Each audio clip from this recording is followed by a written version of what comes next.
We romanticize silence like it's peaceful, like it's a beautiful room where ideas quietly bloom. But silence is a maze. You enter it with vision. You know exactly what you want to build. You can see it in your mind so clear. Then the door closes, and the room starts to talk back, not with words, with all the things you have been avoiding. The unpaid bills, the unanswered messages, the draft you keep opening and closing, the fear that maybe you were never gonna finish it.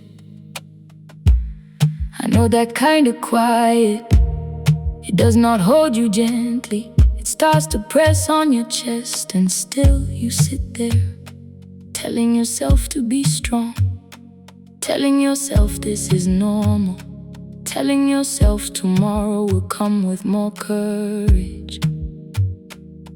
But tomorrow also has its own weight, and the longer you stay alone with your thoughts, the more honest they become. They ask you why you stopped. They ask you who told you to be ashamed of starting small.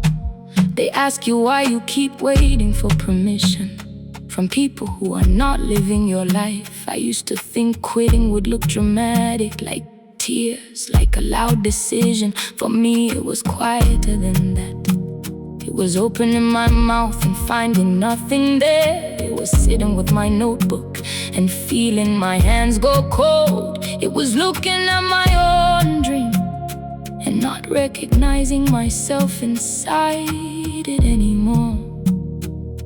That is the dangerous part. Not failure, not even rejection. It is the slow disappearing of your own voice. One day you stop trying, then you call it rest, then you call it wisdom, then you call it peace. But inside you know, inside you feel the shape of what you buried. I had to admit that silence was not healing me.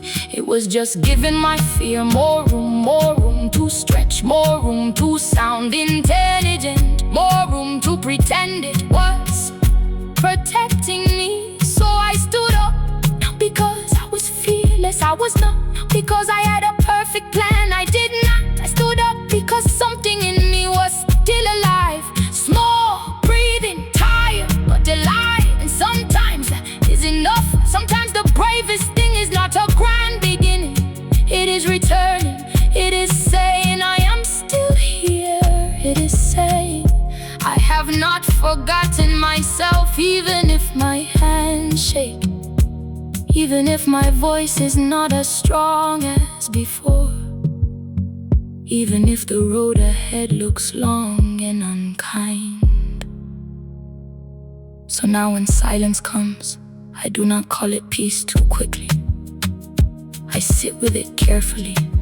I listen for what it is trying to hide. I let the fear speak, then I let myself speak back, not loudly, just honestly.